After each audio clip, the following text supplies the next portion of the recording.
Welcome back to my mini blog. ಇವಾಗ ಕಾರ್ತಿಕ್ ಮಾಸ ಆಗಿರೋದು ಅಟ್ಲೀಸ್ಟ್ ಒಂದು ಸೋಮವಾರ ಆದರೂ ಶಿವನಿಗೆ ಅತ್ಯಂತ ಪ್ರಿಯವಾದಂಥ ಕೊಬ್ಬರಿ ದೀಪ ಹಚ್ಚೋದ್ರಿಂದ ನಮ್ಮ ಸಂಕಲ್ಪಗಳು ನೆರವೇರ್ತವೆ, ಹಾಗೆ ನಮ್ಮ ಇಷ್ಟಾರ್ಥಗಳೆಲ್ಲ ನೆರವೇರ್ತವೆ. ಈ ಕೊಬ್ಬರಿ ದೀಪಕ್ಕೆ ತುಂಬಾ ಪ್ರಾಮುಖ್ಯತೆ ಇದೆ. ಅದು ಶಿವನಿಗೆ ತುಂಬಾ ಇಷ್ಟವಾದ ದೀಪ ಕೊಬ್ಬರಿ ದೀಪ ಮತ್ತು ಬೆಲ್ಲದ ದೀಪ.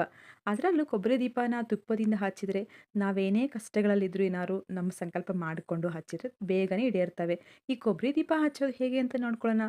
ಮೊದಲಿಗೆ ಒಂದು ತಟ್ಟೆಗೆ ಸ್ವಸ್ತಿಕ್ ಸಿಂಬಲ್ನ ಗಂಧದಿಂದ ಬರೆದು ಒಂದು 5 ಇಡಿ ಆಗುವಷ್ಟು ಅಕ್ಕಿನ ಹಾಕ್ಕೊಂಬಿಟ್ಟು, ಈಗ ಒಂದು ತೆಂಗಿನಕಾಯಿ ನೀಟಾಗಿ ತೊಳೆದುಕೊಂಡು ಅದನ್ನು ಅರ್ಧಕ್ಕೆ ಒಡ್ಕೊಂಡು ಆ ಚಿಪ್ಪುಗೇನೆ 3 ಕಡೆನೂ ಅದಕ್ಕೆ ಗಂಧ ಮತ್ತು ಕುಂಕುಮದ ಬೊಟ್ಟುಗಳನ್ನ ಹಿಡ್ಕೊಂಡು ಎರಡೆರಡು ಬತ್ತಿ ಸೇರಿದಂತೆ 3 ದೀಪಗಳ ಥರ 3 ಬತ್ತಿನ ಹಾಕ್ಕೊಂಬಿಟ್ಟು, ಆ ದೀಪಕ್ಕೇನೆ ನಾವು ತುಪ್ಪ ಅಥವಾ ಕೊಬ್ಬರಿ ಎಣ್ಣೆ ಯಾವ್ದು ಬೇಕಿದ್ರೂ ಬಳಸ್ಬೋದು. ಇಲ್ಲಿ ಕೊಬ್ಬರಿ ಎಣ್ಣೆ ಹಾಕ್ಕೊಂಡಿದ್ದೀನಿ. ಕೊಬ್ಬರಿ ಎಣ್ಣೆ ಹಾಕ್ಕೊಂಡು ಸ್ವಲ್ಪ ಅಕ್ಷತೆ ಕಾಳು ಕುಂಕುಮನ ಹಾಕ್ಕೊಂಬಿಟ್ಟು ಗಂಧದ ಕಡ್ಡಿಯಿಂದ ದೀಪನ ಹಚ್ಚಿ, ಹಾಗೆ ದೀಪ ಧೂಪ ಕಾಯಿನ ಹೊಡೆದು ಸಂಕಲ್ಪ ಮಾಡ್ಕೊಂಡ್ರೆ ನೆರವೇರ್ತದೆ. ಸೊ ಈ ಕಂಪ್ಲೀಟ್ ಮಾಡಿ ನಾನು ಯೂಟ್ಯೂಬ್ ಚಾನಲ್ ಅಪ್ಲೋಡ್ ಮಾಡಿ ಒಂದ್ಸಲ ಚೆಕ್ ಮಾಡಿ ನೋಡಿ.